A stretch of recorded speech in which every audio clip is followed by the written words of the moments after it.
Good morning, everybody, and welcome to the Daily Energy Markets podcast. It is the 30th of January, nearly the end of the first month already. It's amazing how quickly this year is flying by.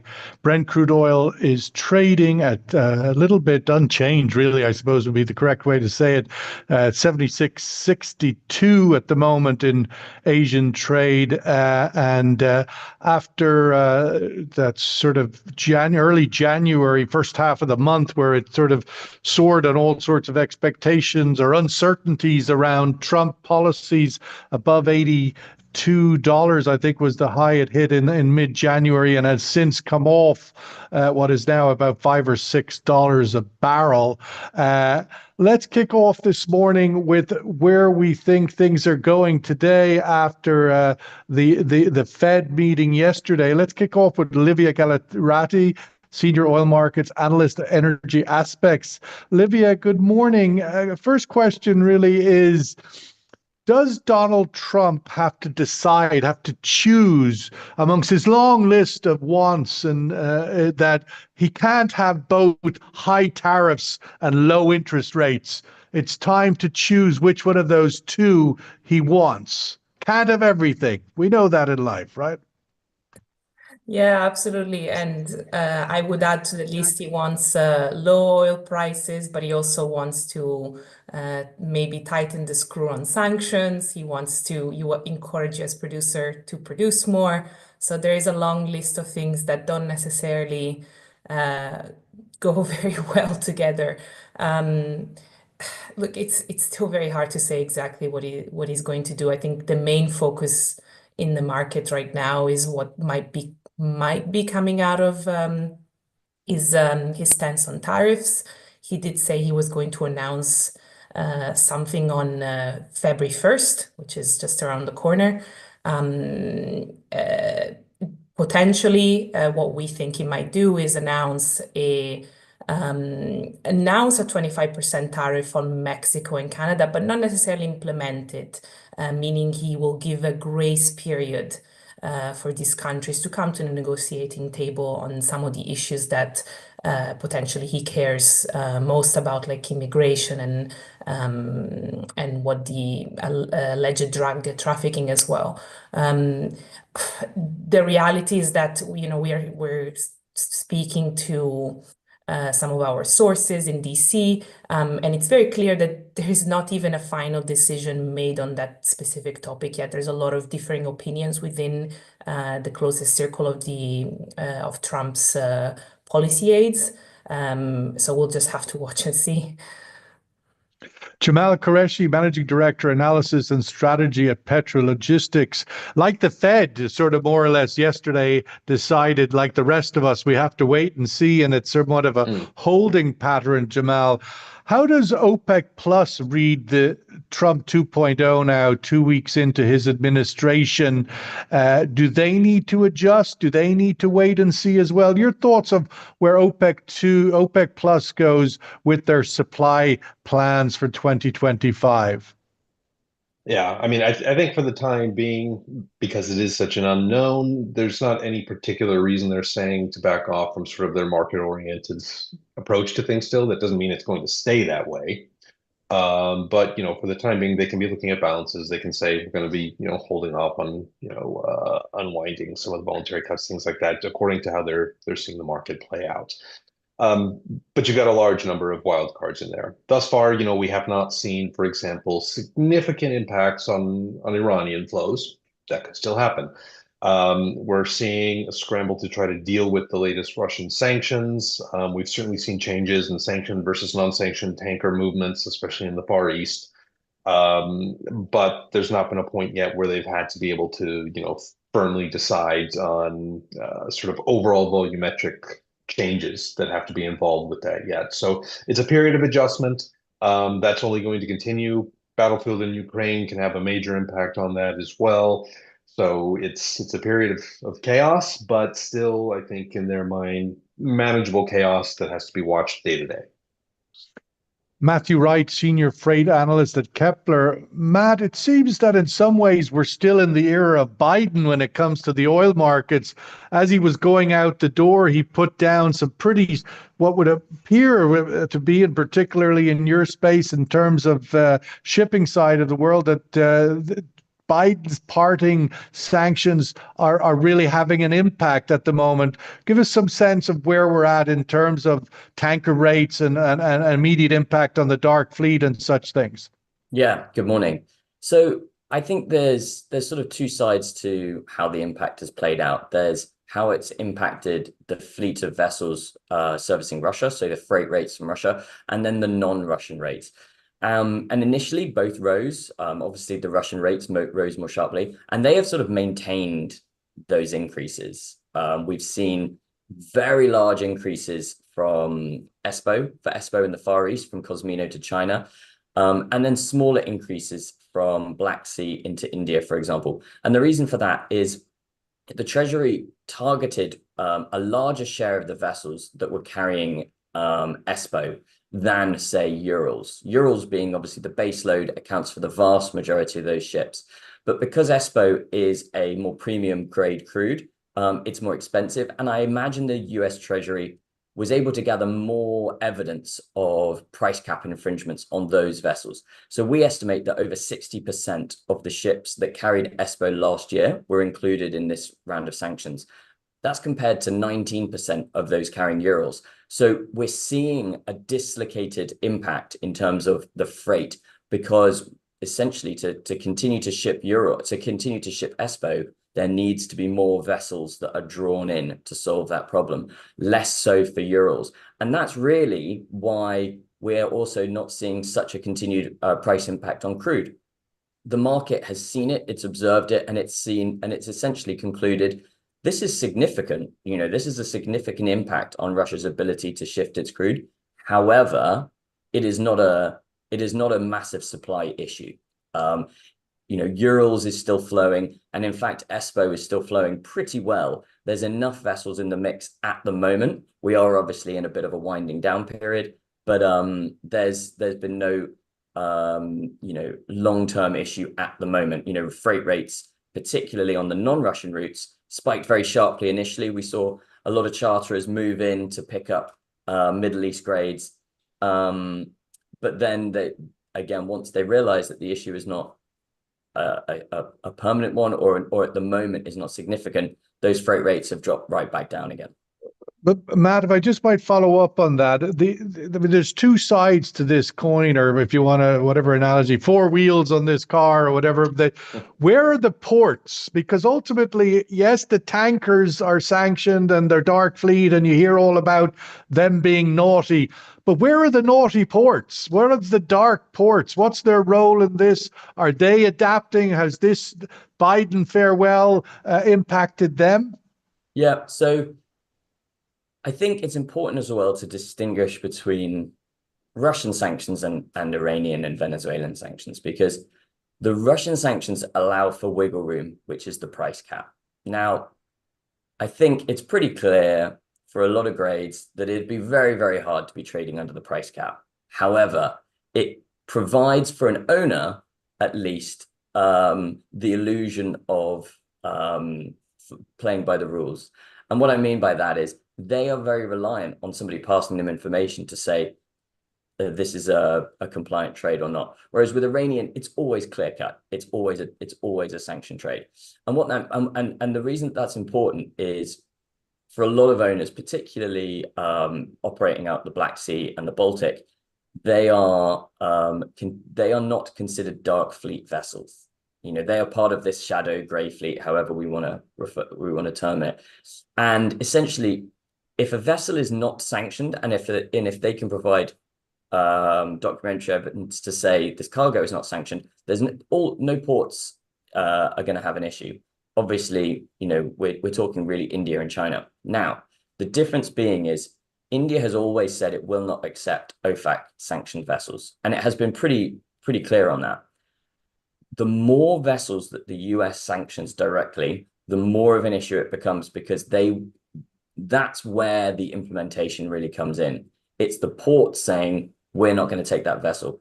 Shandong Port Authority made a similar statement a few days actually before the sanctions came out, saying we won't accept OFAC sanctioned vessels. We have actually seen some go into certain Shandong ports. It is not immediately clear if it's managed by that port authority exactly. So there's some. It does seem to me the thing to watch this year ultimately is the ports rather than the ships in a way. Livia, I wanted to get, I mean, I'm looking for a North Star here in the oil markets as we kick into February. We started last year with the somewhat of the North Star that, oh yeah, China's going to come back. COVID's over now in China. It's going to sort of give us the direction for the year. And as the year went, it was like, but this year it seems we're starting the year with the same North Star ultimately that we had last year. Trump or not, whatever he's going to do is irrelevant because ultimately we still have 6 million barrels of idle capacity. So if there's a war in Ukraine or a war in Gaza or Trump's going to do whatever, who cares? We still have 6 million barrels of idle capacity in the world. And that continues to be the North Star through at least the first half of the year. Your thoughts on that thesis? I would say that ending up 2024, what for us at Energy Aspects was a big focus was potential sanctions enforcement. And I think that has definitely played out. We had been warning about the risks of that tightening market in 2025. And with the Russia sanctions, we've definitely seen that. Now, the question is whether the Trump administration enforces them, tightens them, and then what happens with Iran. I think that will be a big theme. Back to my lower rates, higher tariff question. You can't have both, right? I agree with you, Sean. He's going to have to make a decision, and maybe one happens first, and then he tracks back and tries to do something about high oil prices. One thing on this, potentially what might happen is he goes hard on Russia first, and he waits a little bit to do anything on Iran. That's not something we were thinking was going to happen if you asked us a couple of months ago, but now it seems like the Trump administration is maybe leaving the door open to diplomacy a little bit more. But again, it's very unpredictable, very uncertain, as always with the new president. And yeah, I mean, regarding your question on spare capacity, essentially, of course, we still have that in the market. OPEC is very aware. We're not particularly seeing them, and I agree with what Jamal was saying earlier. We're not seeing them shifting from their market-based approach for now. The April timeline for bringing back production, we think is still the earliest that they would do anything. Now, that doesn't mean Trump is not going to use that as a win in April, saying, look, OPEC is bringing back production as I told them they should. But we know very well that this was always going to be the case. So, but with tightening sanctions, there is definitely room for OPEC to increase production. We don't think that's a problem for markets. Actually, we have 2025 balances at a deficit on commercial crude inventories. So we're not seeing builds anymore. So there is room to increase production. Jamal, on that point, I mean, who's going to do the increasing if indeed that turns out to be the case? Where is the U.S. drill, Bailey drill? I mean, that seems to be Trump's priority again on that wish list. And not only there, but of course, we have in Guyana and Brazil and so forth. Who gets, if those elements play out as Livia's articulated, where there is an opportunity to bring some more oil onto this somewhat damp market, 1 to 1.5 million demand growth this year forecasted by most houses. Your thoughts on who wins on that? Is it going to be the non-OPEC plus, or is it going to be OPEC plus?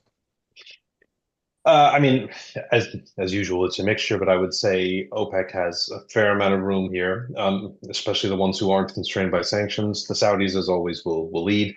That said, I mean, I think the fact that the price has stayed in the relatively balanced range it has is indicative of something we've been saying for a while, which is there is more OPEC supply on the market than a lot of people are recognizing. Iraq is the classic case of that. They've quietly been ramping up their refining industry over the past couple of years. There's been some misaccounting there, so as a result of that, they've been able to manage some of their product markets better than people had recognized. Not that there's not plenty of issues there are, but there's, if you were to count up all of the OPEC barrels that are out there that the market is not fully accounting for, you're talking probably on the order of 700 KBD, something like that. So that's above what they're claiming, above what they should be at, or above what a lot of the secondary sources are saying. If you're looking at overall compliance with the firm quotas, they're good. They're good. However, if you're going to take into account everything on voluntary and then what's going on quietly behind the scenes as far as barrels not being accounted for in a lot of the secondary sources, there's more there. And that's helped keep the prices relatively tamped down. It's what's allowing this more market-based approach is the fact that they have balanced that so well. And when you account for that, yes, it does say that you've got the ability at the margin for the Saudis to move very easily, and the others a little tweak here and there. The Nigerians, the Libyans, the Iranians, fine, Venezuelans, they're going to be constrained to one degree or another, but the capacity is there in the core Gulf still to be able to manage things. Matt, the other big sort of development on the water, so to speak, is in this geopolitical context of obviously there's ceasefires in the Middle East, and with that has been an announcement by the Houthis in the Red Sea to step back from their disruptions there. Reports indicating that the British and the Americans are returning to use that pathway, that seaways there. Your thoughts on what Kepler can tell us about that from their magic vantage point, as well as what your outlook on that is. Yeah, thanks. So I think so. At the moment, we haven't seen a dramatic increase. There's so much short-term fluctuations, even through the Red Sea at the moment, that it's hard to draw any firm view. But from a tanker's point of view, we have not seen a notable increase yet, and that's not remotely surprising. I think the nature of the ceasefire and the nature of their announcement is going to make owners justifiably wary, because the ceasefire needs to hold and the Houthis need to keep their word. Two things that could change within 5 minutes. And so I think owners are going to take their time. Now, don't get me wrong, if the ceasefire does hold and we see no attacks for a number of weeks or months, some owners are going to, compared with the container industry, which I think will take a long time to return, I think in the tanker market, we will begin to see some independent owners start to make their move. The pressure's coming from charterers. Within a day of this, I heard from some owners that charterers were saying, "So, we ready to go through?" And they're like, "No, please, can we just take stock of the situation, please, first?" What are insurance companies saying? Are they keeping extra costs? Are they charges? Is there that? I mean, is there no price pressures ultimately to get back to the shorter route? Exactly. So that's exactly what will happen. First of all, on the chartering side, they need to incentivize owners to go that way, because at the moment, the combination of high insurance and the freight differential makes it. That's why they're going around the Cape as well as the security concerns. But you're right, we need to see a decrease in the risk premium before you start to see that. And at the moment, I'm not fully plugged into the insurance industry, but at the moment, from what I'm hearing, we're not seeing that. Now, that will start to change over time. But again, this is very different to a situation in which the US had, either through the military or through financial constraints in Iran, managed to stop the Houthis and actually remove the threat of attack, which would be a completely different situation from a ship owner's point of view. But the situation in the Red Sea is a massive foreign policy failure from the Biden administration last year. And I can imagine, Trump's probably putting enough on his plate at the moment, but the pressure we imagine he's going to start putting on Iran this year will potentially start to filter through into the number of organizations that the Iranians finance. Let's go to the Serbic. Please, Sorry, Jamal. would you mind if I might throw in a comment there Yeah. too? Just because, I mean, very much agreeing with what Matt's saying. But if I might add a little bit of color, which is that with the incoming Trump administration, it's a very different approach, obviously, to American hard power and the relationship in particular with the Israelis. Steve Witkoff and the negotiations over Gaza, I think, really highlighted this. It's not that the relationship with the Israelis isn't going to be very, very tight. It's not that this isn't sort of a right-wing administration, very, colored by that view of the world in the Middle East. But this is a Trump administration that's saying, who's the superpower here again? Whereas the Biden administration was willing to go in. Now, with the Houthis, they always meant what they said about being tied to what's happening in Gaza. We saw that in the first ceasefire much earlier in the war. It's not to say there aren't Yemen-specific dynamics for certain and regional dynamics, but if the Trump administration is willing to basically say, we do not want this ceasefire to end, you can more or less count on the fact that the Houthis will stick to what they are saying. There's a whole lot of unknowns in that. The Israelis have completely cleared out all sort of Syrian air defenses. They have a corridor to Iran if they want to play their own games. But you do have a Trump administration that will not want to be, I don't even want to say embarrassed, but challenged in their leadership of the direction for the region. So we have to understand that there will be a tighter American grip on. Don't want to be embarrassed by female priests in Washington. Don't want to be embarrassed by Netanyahu. Again, that's another long list that will certainly be an interesting one, and see how people play that out. Trump will have to choose between, this is the survey question, choose between lower Fed rates or higher tariffs. Agree or disagree? He can't have both. That is the question. Livia, we haven't talked much about the other sort of pillar of the oil markets, which is clearly very significant. That's demand. Where is demand likely to come from? We've had sort of generally, it seems India is joining the kind of uncertain economic outlook. So any optimism that India is going to pick up from China in terms of that Asian incremental demand growth looks a little bit uncertain there this year. China may surprise on the upside. Your thoughts? What's energy aspects, expectations for China to continue as the sort of bedrock of incremental demand growth?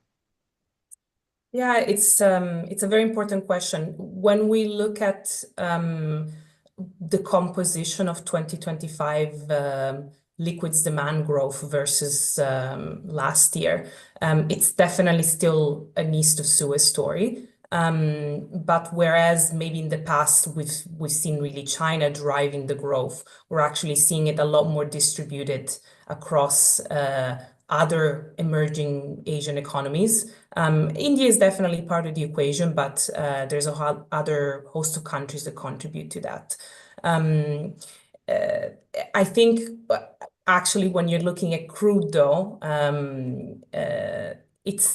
China is going to play still a very important part. That's simply because a vast majority of the new refining capacity that's coming online this year is being added in China.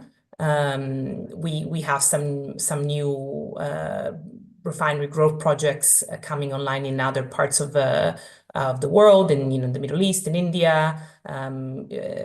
Some projects that were meant to come online in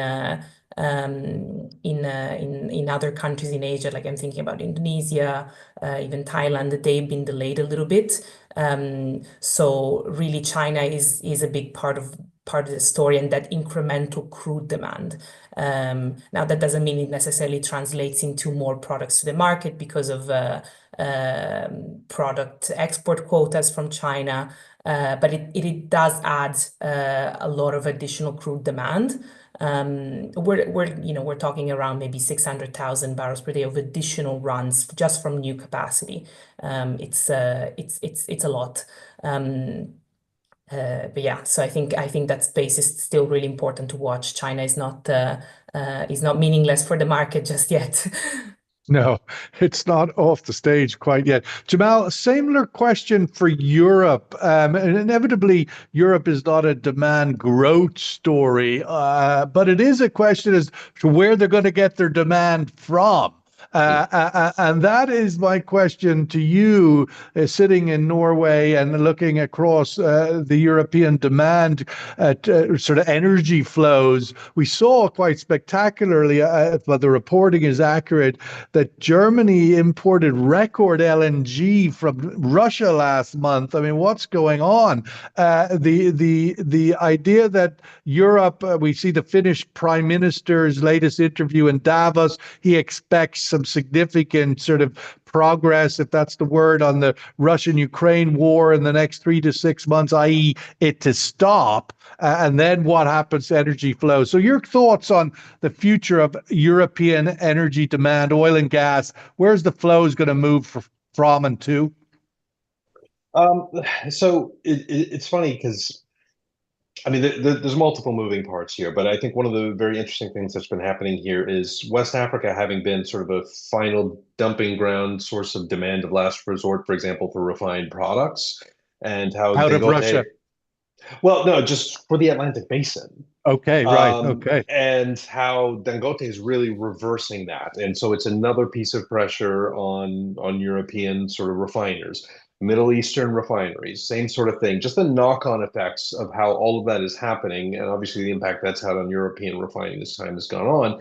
You get additional flows potentially from Russia if you have any sort of settlement and easing of sanctions as well as a result of that.